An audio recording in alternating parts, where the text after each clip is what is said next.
team ban. What's cracking, ladies and gentlemen? 49 coming at you with another community podcast. This time, once again, following the newly formed esports team, Trident Esports, led of course by one of my friends and a member of the Otago University. We've got Mule, who's currently their offline player, so Trident, and they do have a standard replacing Gatekeeper, who's usually their 4th position player. This time being replaced by a standard RIP Sharky. And this is, I believe, just team matchmaking, so all these players, I believe, are ranked in the 5 to 6k MMR bracket. I believe Mule's about 5.4. With some other players such as Theorider being very close to the 6k mark, so it should be in the very high skill bracket. Just going to be loading in now. So we do have a first ban, Doombringer, coming in from Trident. Very interesting ban coming in. Doombringer has been quite heavily nerfed. 10 seconds has actually tapered off the competitive scene ever since they produced a nerf on Doom, so it no longer disables passive abilities. It used to be one of the primary selling points of Doom.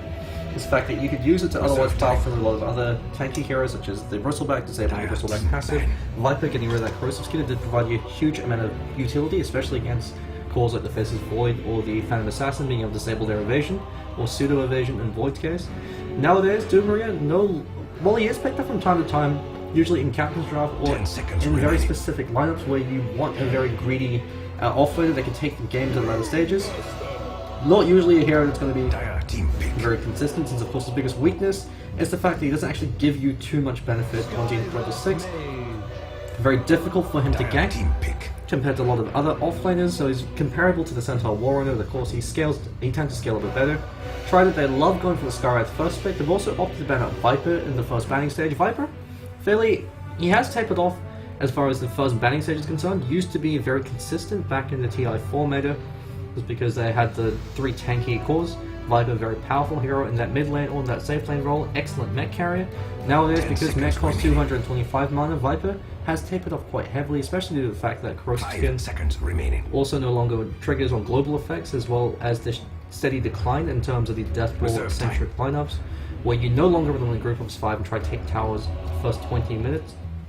You have more emphasis on taking engagements and then taking towers afterwards. Because it's much more difficult to be able to successfully take all these towers down in quick succession, as every time you take out tier 1 you refresh the qualification cooldown, as well as the fact that tier 2s have more armor and give a lot less gold, so it's no longer as rewarding to group up and constantly fight. If you want to go for pickoffs, Viper, just because he's so slow, you have to consider him to be a siege engine. He's a hero that you want to fight around, you deploy him, and then you want to use him to force the response from the enemy team. Whereas a hero like a Puck or a Night Stalker, they're ones going to be controlling the tempo by initiating and forcing the team to respond to them. We do have a Brewmaster and Centaur Warrunner pickup coming in from the Radiant side. So Brewmaster going to be in the mid lane and Centaur going to be in the off lane. Brewmaster has been quite heavily nerfed in terms of his overall efficiency. His base armor is now 2, and so that means that he doesn't trade as evenly as he used to in the mid lane. I believe it's Drunken Clap. The slow has been reduced by a small amount, so no longer as potent as it used to be. Legion Commander pickup coming in from Trident. So it'll be interesting to see if they run Wind Ranger in the mid lane and free up the off lane for the Legion Commander. We're going to run it as a counter pick to the Legion, since Legion Commander's biggest weakness is when of course she's dueling somebody, she's a very decent target for you to be able to plink with that arrow. Drow, as well as the Faceless Void ban, as second stage bans coming in from the Radiant team. Well, for their first stage bans, they opted to ban out Slark and Tide. Tide, his overall late game efficiency has been nerfed slightly in 8.3, the fact that Refresh Orb, 10 seconds additional cooldown, as well as Rabs doing slightly less damage, I think it's 70 less. Not huge nerfs in any means, since Tide still is very powerful. The reason why Tide is so consistent as a first pick or first ban is due to the fact that he's very difficult to dislodge from a lane. He's able to find farm for his Blink Dagger, even if you do shut him down, since he can stack and clear out Ancients, and he can initiate and counter-initiate equally well, whereas a hero like the Centaur Warrunner or the Brewmaster, while they can counter-initiate to an extent, it's not really going to be too effective. You really want to be the one jumping the enemy team. If you get jumped on, much more difficult for you to try to turn things around. Trident, once again, they tend to ban out very powerful late-game heroes, since they're a team that like to take the game late. So banning out the Spectre as well as the Deucer. Both these heroes, of course, scale exceptionally well into late game and do quite heavily punish squishy supports like the Skywrath Mage. We could even potentially be seeing Wind Ranger in that support position role. Wind Ranger as a 4 does have some merit, just due to the fact that you can actually farm the jungle quite efficiently due to the fact that your power shot at 2.6k range now can hit 2 camps at once. So that could be something they might look to go down, but of course most likely will be Wind Ranger running that core position role. You can run Wind Ranger mid, or even Clinks mid. Clinks in the wall of 1v1 matchups, flat out win just due to the sheer amount of damage you have been provided by the staring arrows, the fact that you can orb walk to provide some free harassment, use it to get a secure CS, and you do have, I suppose, skeleton walk to get some measure of room control. Of course, the weakness of Clinks in that mid lane, inefficient as a mid lane as far as bottle efficiency is concerned, because he's not going to be making as good use of the bottle compared to other mid lane heroes. We could be seeing a Phantom Assassin in that mid lane. It's a very interesting draft coming out from Trident. They do love to go for greed, and they tend not to get punished. If you're not able to close out the game in the first 35 to 40 minutes against Trident, if you're not able to take at least one set of racks, it does become very difficult. Since their core players, Mule, as well as Venadamon and Jelly Sickle on the mid, tend to be very good at being the constant fine farm, they will eventually just overwhelm you just through sheer massive items. So it could be something they'd be looking to go through, since the Radiant team with their lineup, very conventional early mid-game lineup. You've got Centaur Warrunner who provides you that impetus with that global stampede. You've got Brewmaster to set up ganks for the first 35 minutes. You've got the rotating duo of the Verona Shaker, so you arrow as you Fisher, since the Fisher doesn't have enough stun time to guarantee the arrow landing from a moderate distance, so you have to be exceptionally well coordinated to really be able to execute that. You could always Fisher them to force them to run down one pathway, then arrow them through there. That does leave a little bit more into the air for the enemy team to be able to try to dodge it. You do have an Omni Knight ban, just due to the fact that they had the Clinks available, and Clinks as all the Legion Commander with the Omni Knight Repel, very difficult to deal with, especially since with Legion you always guarantee a purification target, so that can be quite a potent burst combination. So Wind Ranger in the 4 position role could be quite interesting, coming out from the boys in Trident. Most likely, I mean, I suppose Clinks and Phantom Assassin, either of them you could run solo or in a tri lane. You probably don't want to run Legion in the tri lane just because she doesn't really get too much benefit from it compared to the Phantom Assassin or the Clinks. So most likely could be seeing Legion as the off laner, Clinks as the mid, and Phantom Assassin in the safe lane. Clinks and Phantom Assassin, they can be interchangeable. Looks like he's going to be a mid Clinks as Jelly Sickle, mid player for his team. Missingo, going to be the Invoker, so we are going to be seeing Invoker most likely as a safe line carry. Probably going to be on course Exalt in that case, especially because you have so much setup. You've got the Hoof Stomp to set up for the Sunstrike, you've got the Arrow or the Fissure as well to guarantee it, and you even to a lesser extent have the Drunken Brewmaster Clap. So Brewmaster in the mid lane, Centaur in the off lane, and Mirana Earthshaker tri lane. Since Invoker's a fairly self-sufficient core, Mirana and the Shaker can constantly be rotating, especially to the mid lane, to be able to exert more pressure, or even to the off lane, which is something they usually won't be expecting. So we're going to be seeing what looks like to be a 1-position Wind Ranger. Let me quickly fiddly with the settings. So introducing the boys from the Trident, we've got another one. The 1-position player for his team is going to be on the Wind Ranger, so it'll be interesting to see how this lands. I actually have no idea what they're going to be doing. Usually the 1-position player looks like he might be the 4 as Sharky, RIP. He's going to be their stand-in. He's picking up the Phantom Assassin. Neil, the off-lane player, going to be the Legion Commander. And Jelly Sickle, then mid, going to be the Clinks. So we are going to be seeing a Phantom Assassin Trident, the Legion Commander offlane. So it looks like we are going to be seeing Wind Ranger in that 4-position role, which leaves Fair Rider, that captain and drafter, as the 5 of the Skywrath Mage. Over for the random Radiant team, Brad 2, going to be the offlane Centaur Warrunner.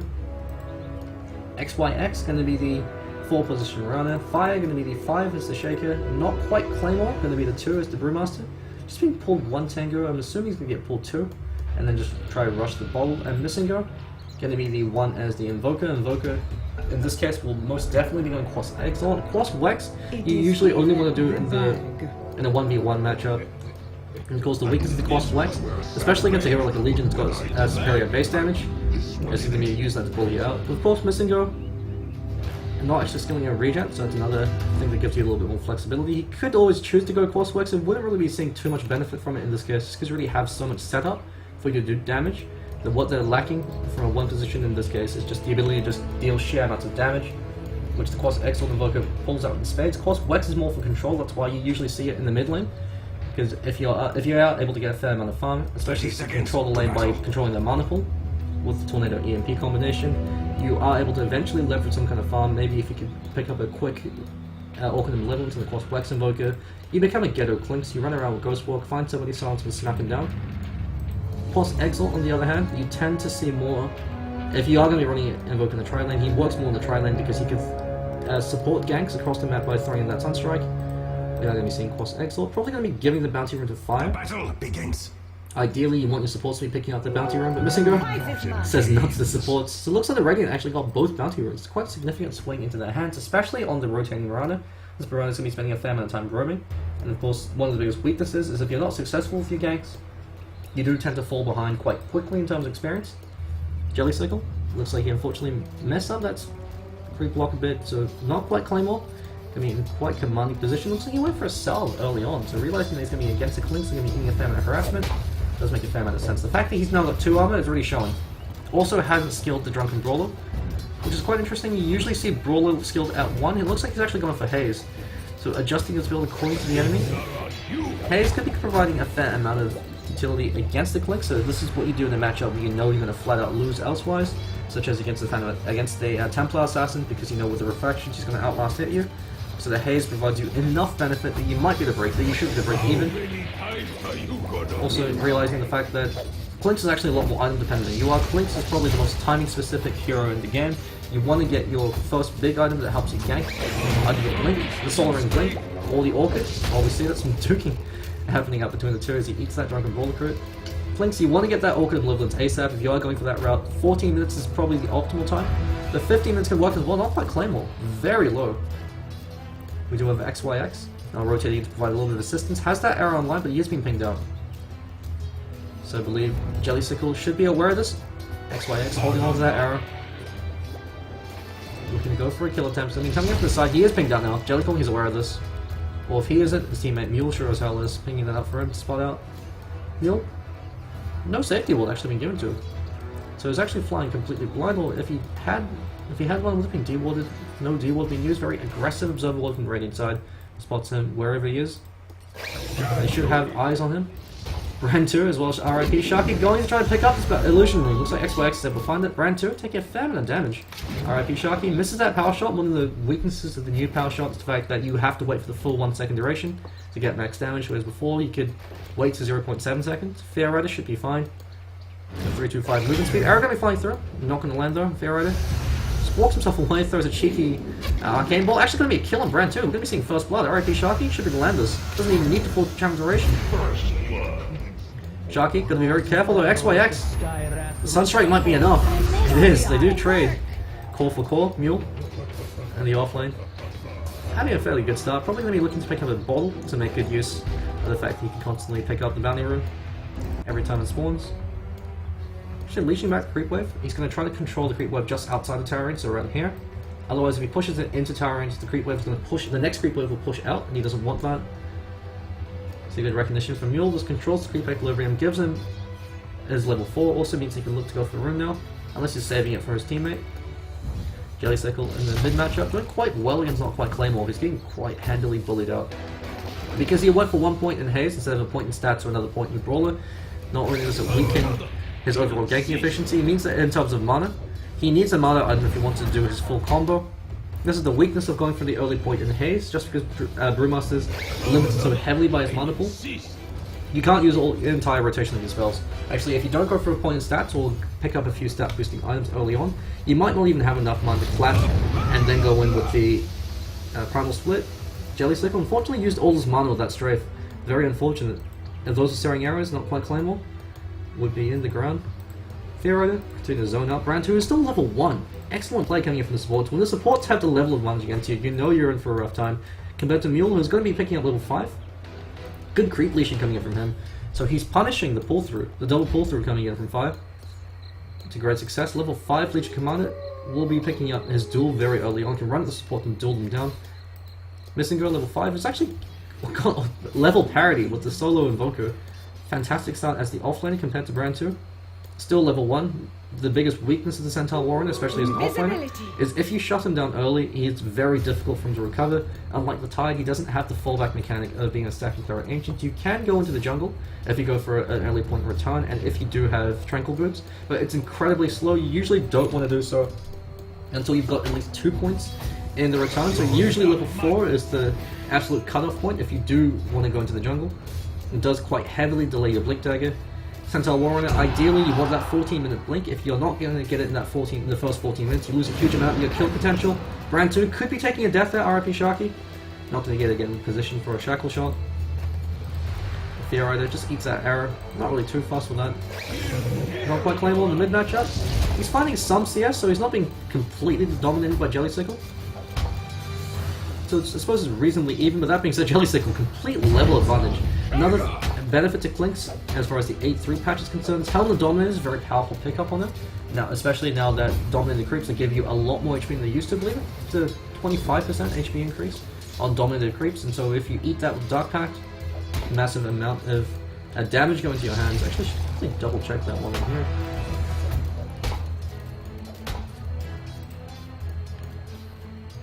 Where are you, Helm Dominator? There we go.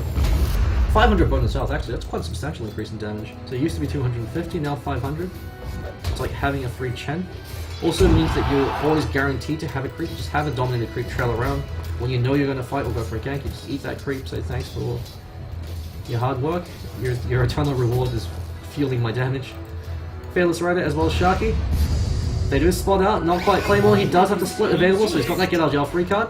The fact they gave a haste rune to Sharky. Looks like Miranda is actually able to pick up haste from the bottom lane, never mind. So it looks like haste was bottom, bounty was top, so Sharky picking himself up a bit more gold. While it's happening, Vanadamon continuing to find farm. So it looks like they did actually do a little bit of a switch around. He is going for their Phase Boots build, so it does give you a lot more aggression. Of course, the biggest strength of the Phase Boots build in the Phantom Assassin is it lets you dart in and out of these engagements, whereas with Treads, you become a sitting duck once you use that Blink Strike. And since you usually don't want to opt for too many points, the Blink Strike early on. Could be seeing a gank attack on Brand 2. They could choose to dive this. One more right click should be enough. Never mind, not even needed. The Cycling Dagger. So Vanadamon assisting from a distance. The biggest strength of the Phantom Assassin is the fact that she can play very aggressively early on with that Cycling Dagger. Lead the CS scoreboards by a country mile, 42 for 13. So Brand 2 really having a rough start. Level 2.5 compared to Mule, who's picked up level 6. His 6.5, he's going to be picking up level 7 very shortly. Centaur Warren is going to be a non-entity in this game as far as teamfight impact is concerned. Just because A, he doesn't even have Stampede. So the supports actually have a much higher level than him. Almost double the experience that they have. And B, he doesn't have a Blink Dagger. So even if he were to find a Blink Dagger in the next 7 minutes, because he's so far behind in experience, who is he going to solo gank? He needs the rest of his team that try to back him up. Or he needs some good coordination from Missingo. Missingo opting for Phase Boots very early on, realizing that if he went for the Greed and the Midas, Legion Commander would slap him around. So this is the strength of the Legion Commander in the offlane. Bottle going to be picked up on him. He's going to be holding onto his gold for now. You usually see Treads picked up before Blink, but Mule might opt just to go straight for the Blink because he's been having such a good time. Not quite Claymore, because he doesn't have dust on him, can't look to go for a gank attempt on Jelly. It's Jelly Sickle, can continue to farm. Is all alone in the world. The nice thing of Clinks, especially with the fact that Helm the Dominator now provides 500 HP, is it means Clinks is quite powerful with the game goes late. Traditionally, Clinks' biggest weakness is while he hits his prime very early on, looks like Arrow's actually just barely going to miss. He does taper off quite quickly, so you do have to press your advantage where you have it. It's why timing is so specific, is so important on Clinks. Getting that 14-minute Orchid Malevolence if you do decide to rush that. Or something along the lines of 11 minutes soldering Treads into the Blink Dagger, 11 to 12 minutes. Gives you the capacity to be the gank early on. We are going to be seeing a gank attempt to Brand 2. It does go with the Hoofstomp. The Shackle Shot from RIP Sharky, and Sharky says hello. Vanadamon does have the Blink Strike coming up on them very shortly, not even needed. Looks like Sharky just cut him down with a few more cheeky right clicks. Fear Rider, invised up, looking to set up a gank. Unfortunately, he doesn't have the Mystic Flare to go with him. He does scout out XYX, and XYX looking to go for a cheeky backstab arrow. Does land that aggressive Observer Ward. Mule gonna go for the dual attack with fire. Gonna be stunned off for now, so it does burn off to press the attack. Not gonna be needed though. One more right click, he does get it. Winner, chicken dinner. The missing go. Sunstrike not even used. It's a very slow reflex. How you found that Sunstrike? Maybe could have turned it with a few cheeky right clicks, especially since XYX was there. Not even attempting to go for that Sunstrike. Or even for the arrow. It's a little bit sloppy coming in from the Radiant team, kind of just leaving the Earthshaker there to die. That being said, Mule didn't have a bit of backup. He's going to be very close to his Blink Dagger. So Legion Commander in the off lane has a much easier time than the Centaur just because you can farm from a distance with the overwhelming odds. You do have that lane sustain. Not quite Claymore, shackled in place, going to be eating a fair amount of damage. The Ancient Seals there has worn off now. Jelly Sickle, they don't want to die for this thing. He does have that final to turn things around. Fire goes on the fish, and Jelly Sickle incredibly low. Looks like he is going to be going for the Orchid Malevolence build. Arrow just barely whiffs. Tread's going to be picked up on not quite Claymore, so not going in for the Blink Dagger rush. We just stick with naked boots. Since of course Brewmaster nowadays you do see Treads as the preferred boot pickup. You used to see Arcane boots, into the Blink Aghanim Scepter. Nowadays, because games tend to go a lot later, and because Brewmaster does taper off quite quickly, if he does go for the Arcane Boot Aghanim Scepter build, treads into something like Blink Flag Assault Cuirass tends to be the preferred build order because it gives you a lot more presence outside of your Pandarian split. Also, it means that you pretty much act as a much more difficult to deal with Bristleback. Outside of your primal split, you just smack people. You've got plenty of snares with the haze as well as the clap, and you do hit reasonably hard with the roller crit, so it gives you a lot more impact just out instead of just turning it into an alt bot. Sentry Ward being dropped, XYX leaps to disjoint that concussive shot, and you could destroy it. So it looks like game number 1. So that was a completely different scenario. Missingo doesn't have a value point in the Wex, so he doesn't have the Ghost Walk to work with, or the Deafening Blast. But he is holding on to his goal for now. If he wanted to go for Midas, would have had it. Might be looking to go for the Yule Scepter instead. You usually see Hand of Midas picked up across Exile and Invoker. He's the biggest strength, of course. Exile's the fact you've got an excellent laning stage. You've got great farming mechanics with the Lava Spirits, as well as the fact that you tend to scale better across plays. Claymore not even able to get the split off because it's now 0.8 compared to 0.65, and Sharky able to clean him up. The Ancient Seal being used while it's happening. Another one cleans up Brand 2. Still doesn't have Stampede, level 5 compared to a level 9.5 Phantom Assassin. Vladimir's offering picked up. It's a very interesting build order on Vanadamon. Vlad's very powerful pickup, that being said, on Phantom Assassin, just because it does free up your unique attack modifier, so you can choose to go for something like a Desolator, which is an exceptionally powerful pickup on the Phantom Assassin. And Phantom Assassin doesn't even need conventional carry items. Blink Dagger now showing on Mule, he does go for the duel against Missingo. Theoretics, just going a few cheeky right clicks with that Arcane Bolt, not going to be enough for the kill him, but Mule could be taking a death. Sunstrike is now available, Missingo will be throwing his life away though if he chooses to commit. Sunstrike not going to be available as well as Invoke. Power Shot flies through and Sharky gets it! Halfway across the map with that 2.6k range. Power Shot is able to clean him out. And he actually went for a Blink Dagger as his first pick. An incredibly unconventional pickup on the Invoker course. Excellent Invoker, the two items you usually go for as your first big item. Either Yule Scepter, or you go for the Hand of Midas. Hand of Midas tends to be the most consistent in terms of overall win rate as well as overall game impact. Because the whole point of the Cross Excellent Invoker is you're going to be playing as a semi-carry, hanging back, farming them out, not really giving a damn because you contribute to ganks across. With the Sunstrike, XYX, he's being pinged out. Could be looking to go for a kill attempt. They have to account for the leap though, so they want to wait until to see if Sharky can get in position for a shackle, or if Fear Rider can get in place. Actually, never mind, I'm just going to go for it. XYX, he leaps, it's not going to be enough though. Sharky, power shots over his grace. Jelly Sickle waited until he threw that arrow because he knows that most Marauder players are going to be looking to see if the arrow hits instead of looking at yourself. So it gives yourself that brief second window. So even though he got that leap off, not going to be enough. Knocked by Claymore, going to be eating a few cheeky right clicks. Mule does have the duel available, they do get it off. No problem split going to be there to save you. This time Mule could be throwing his life away though if he's not too careful. The clap is there. But they are at least able to shut down the Pandaren Brewmaster a bit more, and Fire getting a little bit too far. Gonna be taking a death. The Jelly Sickle cleans him up. Sunstrike actually brings down Sharky, so we are able to at least trade 2 for 2. Arrow flies through it, Jelly Sickle walks into it. First arrow he's eaten in this game. The Fear Rider is already there, comes in with the Ancient Seal to prevent him from leaping in.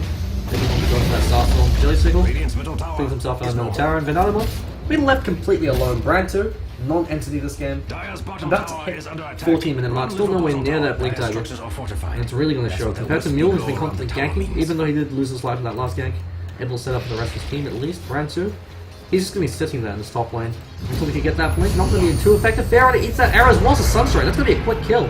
XYX able to end that spree with a little bit of help from that Stampede. Fear Rider, not really too impressed with that one. Mule, most likely going to be going for treads into the Blade Mail, especially with the Blink Dagger. Tends to be the preferred build order for Legion Commander.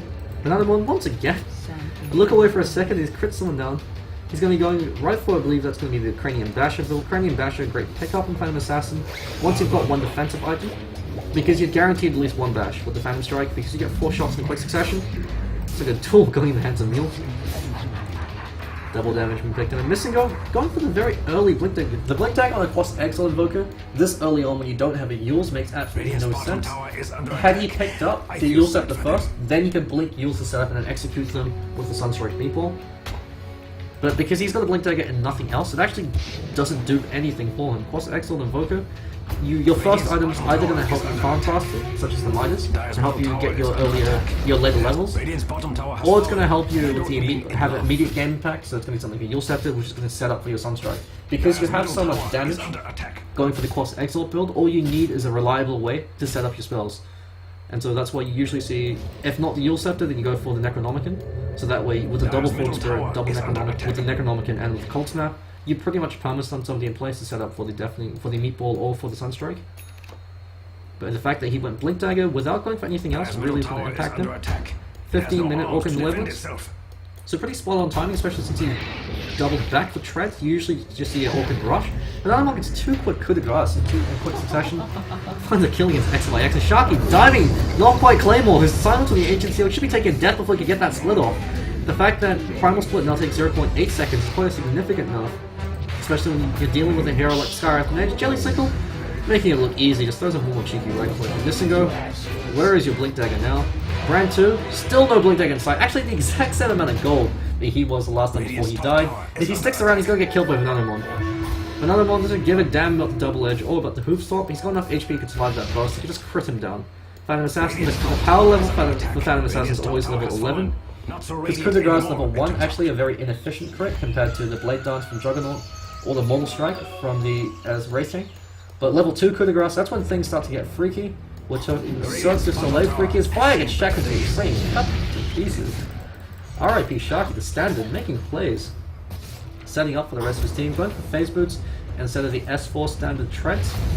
So much more old school Vigos era build coming up from him. Most likely going to be going for 4-star, there may be a Blink Dagger, or Blink Dagger and then 4-star, depending on how cold he's feeling. Jelly Sickle, off to a great start. The fact that Staring Arrows is also no longer a unique attack modifier means Jelly Sickle can choose to go for something like a Desolator, and Desolator is absolutely horrific on the Clinks. Because you've got so much free damage from Staring Arrows, Clinks, you usually don't want to build damage items. I mean, Orchid, it's a damage item, but it's also utility. It's more to ensure that they can't turn and fight against you. Just because you have so much free damage from Strafe as well as Staring Arrows, you usually tend to build utility items like the Orchid to help you go for these pickoffs, or a Blink Dagger to help you position so you can get more right clicks in. Fire, gets scouted in, first hit bash, Sunstrike, not even going to help him, but Anamon waddles away. He does eat that arrow, that could be his death. Duel comes in from Mule trying to save his team, and Mystico eats that Mystic Flare like it was candy. And Mule gets another successful duel off. They do finally lose the Phantom Assassin, but in exchange for 2, and they might be able to do a little bit of chip damage to that tier 2. Going to be very worthwhile since Jelly Sickle. Meanwhile, in the bottom lane, up to no good. Looks like Not So Claymore choosing to max out Drunken Haze. So he's so far behind that by the time he gets his Blink Dagger at the 18-minute mark, he's missed 3 whole minutes where he could have been making a huge impact. It doesn't seem like much, but those minutes can mean the difference between the enemy supports picking up their level at 10, level 11 being a bit tankier. In this case, we've actually got level 8 support, so the support's a lot more tankier than Skywrath. He's going to have 1 armor at level 9. Does make quite a big difference in terms of overall DPS. Not quite Claymore, shackled in by Sharky, and Sharky shows no mercy. Jelly Sickle waits until he went for the Primal Split and then Orchids him to make sure they don't overlap, so staggering the CC. Good plays coming up from him. Arrow going to fly through. Should actually land on Jelly Sickle. And Sharky going to try to go for the Shackle, save his teammate. The Shackle flies to the tree, but he gets blown to pieces by that Sunstrike, so they are able to find that retaliatory kill. He does take that tower despite XYX is intense with 9. Fire does have Fissure coming off cooldown very shortly. They might look to go for a kill attempt on Sharky. Should be a follow up. That Fissure gets him. XYX leaving himself in position to land that arrow. Stab keeping used. They really want Sharky. Arrow? Actually, Sharky almost runs into it. Phase boost as well as wondering keeping himself alive. Now he should be home free, especially if Mule doesn't press the attack him. Goes in for the duel, catches out Fire. No Sunstrike available from Mystico. No Cold Snap. Actually ready, as Cold Snap was used earlier. Mystico could be taking a death. A few more cheeky right click coming in from Mule. Looks like he's going to be going for that Blade Mail. Sharky doesn't have enough for a power shot, so that's unfortunate. But here comes Fair Rider, captain of this team. Mystic Flare's going to clean up Mystico. One more right click from Mule. And XYX, he does have that leap. Not leaping. Why is he leaping? There we go.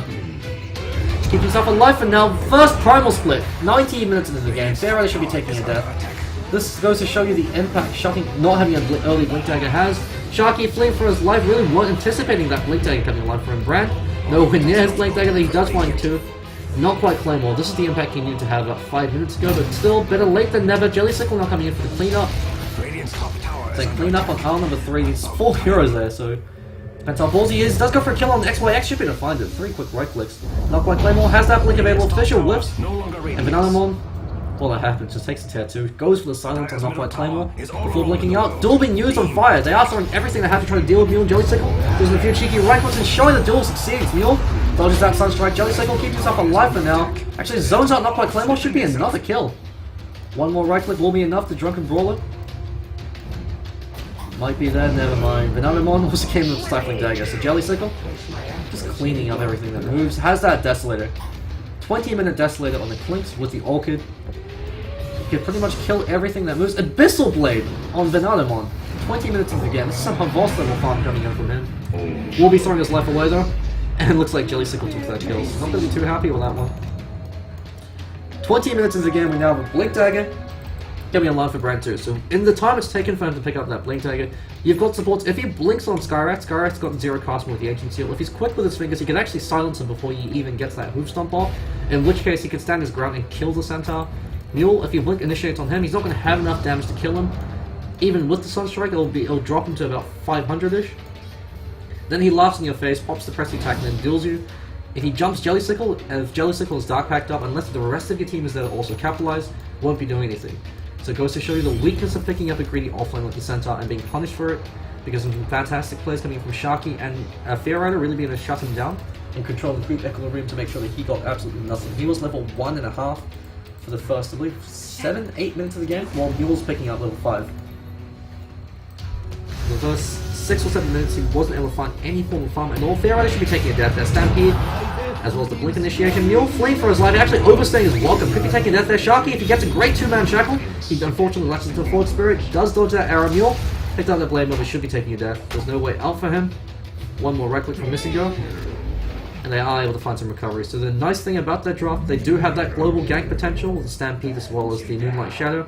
Provide yourself a lot of impetus in these ganks, being able to engage as well as disengage. Jellysickle going in for a cheeky solo kill. There's no sentry available. Sentry now being dropped. And Jellysickle, he avoided it for now. Shackle comes in, does catch out Missing Go, never mind. Unfortunately called a creep. Creep catching a grenade for you. Missing Go just take a death. Jellysickle though, just cleaned up that Starstorm.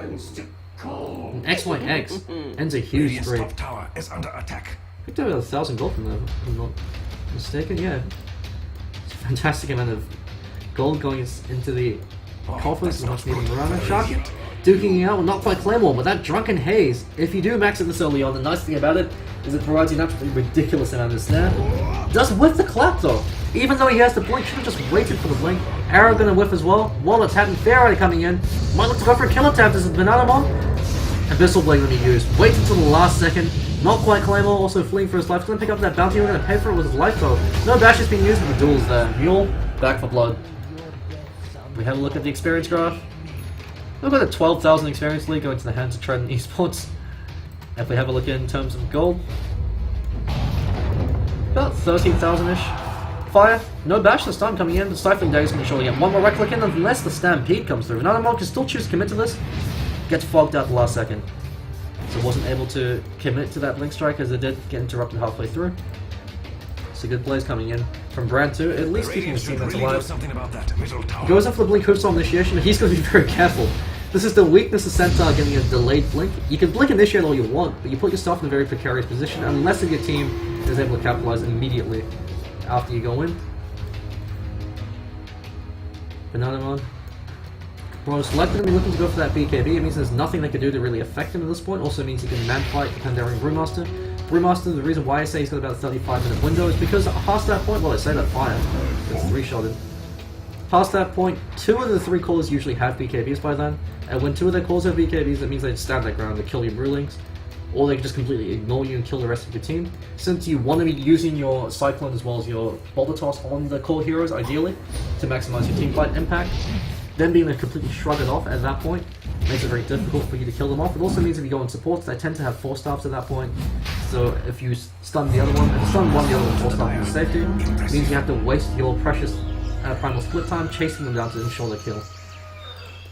So it means that by that point, your ultimate no longer as game breaking as it used to be. So he's only got about 10 more minutes where he's in that effective window, and past that point, he really starts to pass his prime, lose a lot of his effectiveness. Actually starts to put himself in the danger zone when he ults. Especially since Jellysickle, you can just tear him a new one. 300 a right click, especially actually about 350-ish when you consider the negative armor coming in. Since the negative armor is applied before the damage is dealt. Mule looking to go in on knockback claymore, does have to duel, is able to use it. So Moonlight Shadow, where is it now? Bananamon blinking in. Brand 2 is invis, does have Stampede available. Looks like Missingo actually duking it out. The bottom lane against Fairrider. Fairrider should be taking a death there. Missingo being a little bit too cocky. Looks like he's going to go for the Zoogle. Gets instantly critted to the ground with a level 3 coup de grace. Bananamon has the Aegis, doesn't really give a damn if he dies. The rest of his team now starting to hightail him there. They flee. They give themselves a wide berth. Aaron available from XYS. Arrows have actually been pretty spot on past few minutes. That being said, RIP Sharky, he's going to be the one going for the mech for his team. So 4-star into mech, providing that utility. This is what Wind Ranger used to be renowned for. Jelly Sickle. We're pushing like crazy. Silences Brand 2 as he comes in. Fantastic reflexes. No hesitation. This is the weakness the Centaur's initiated. If they've got quick reflexes, they see you coming because it's 0.52. Did he get that hoof stomp off? Might actually be 0.54. Get it there. It's blown apart in that duel. Blade now also means XYX. Anyone commit to that? And Mule, the off-lane Legion Commander, he's gotten 104 duel damage. So he's actually hitting harder than every other hero on the Radiant side. Trident Esports should be declaring their first set of racks. 1.4k crit coming in from the Mule doesn't have the duel available, just gonna right click down Mystico. The Orchid is there, and Jelly Sickle. The Daedalus as well as the Orchid, hitting like an absolute monster truck. It should be to clean up the first of the racks. Might even actually be the opt to go to 2. Bananamon just choosing the YOLO dub at this point.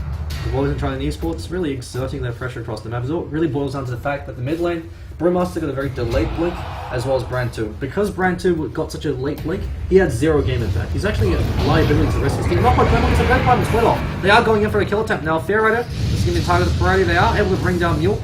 Bananamon stunned and place that boulder toss. Sharky lifts up in the air. Fairrider just trying to disengage. Bananamon can choose to re-engage though. He's got to Vladimir's offering, so he's able to get a few right clicks in. Should be the heal up. He's now pulling the boulder toss. Should be his death, but never mind. Jelly Sickle there. Keeping himself alive. The Orchid can use to prevent the Drunken Haze or the Drunken Clap. Is able to bring down one. Brand 2. Finally brings down Bananamon. He's going to be throwing his life away as Jelly Sickle. One more right click should be enough. Sunstrike comes through. Not going to be there. Actually, he blinks out to keep himself alive. Dire lose their courier. So Trident Esports being a little bit too cocky there. XYX trying to find Fairrider with Fairrider. Juking high, juking low. Jelly Sickle coming back into the fray. We do have the buyback, I believe, was coming in from the Pandarian Brewmaster. 3 shots should be to bring down XYX. Leap, unfortunately, a little bit mistimed because Leap has 0.01 second wind walk coded in back from Dota 1. You can use it to destroy it, but you need to do it right as the projectile is about to hit you. Unfortunately, he leaped while the projectile had already been launched. Well, the projectile, sorry, was... I think he leaped a little bit too early there. He's still... the attack animation already triggered. So he, by the time he leaped, the attack had already flown out. So you have to leap as the attack flies in order for it to destroy. Very difficult to do. Naturally. Missingo going for the Zoo build. Very delayed. When you are going for the Necro 3 build on the Lycanthrope or an Evoker, 23 minutes is the optimal build point for that. Because at that point, especially on a hero like an Evoker or on a hero like a Lycan, there's nothing they could do. They don't have enough HP to actually kill the Necronomicon 3 and a team fight without putting themselves at a significant disadvantage, just because they lose 600 damage to the last will.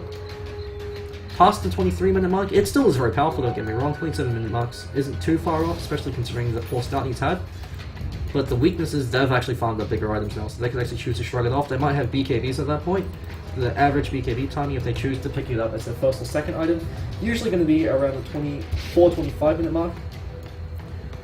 Or if they rush as a first item, usually going to be in the 19-minute mark in competitive games. And so you want to try to work around that if they are rushing it. Jelly Sickle is going to break the smoke, so they are aware of it. They do have sentries available. He goes into XYX. He does have the MKB now as well. He gets the kill. I believe that wasn't even... Oh, so it wasn't even the Orchid, it was just the final right click. Wasn't able to disjoin it. RIP Sharky going to be going for the Lincoln Sphere. Missingo gets critted to the ground by the Bananamon. Mule duels down Brand 2. Offlane of the offlane, of course, with the rest of the team in blazing. Jelly Sickle, 2 hits. Silences. Don't quite Claymore. The reflexes on Jelly Sickle to be able to anticipate the blink and then still catch him with the silence. Really high level decision making coming in from this. And that should be game over for the boys on the Radiant side. Trident Esports at this point put themselves in a position. But the only way they can lose is if they get wiped back to back. after expending Radiant's buyback. middle tower is normal. Doesn't look like it's going to happen anytime soon. That Radiant's middle barracks. Full stop now available for the Radiant's middle Centaur barracks. Warrior, but because he's 0-8, there's only so much you can do. They're not even going for negatives, just going right for the Radiant's jugular. ancient is being hacked to pieces. Another one, showing off that 50% pseudo-random evasion. Mule. Wins on top of XYX, not going to be needed though. And Jelly Sickle just taking over the game. Trident Esports. Looks like after a very slow game number 1 against the other pub team, this time showing no mercy. So we are going to be taking a quick break, and we should be back for the last game of the night. I think they are just going to continue to jump on team matchmaking, so stay tuned for more.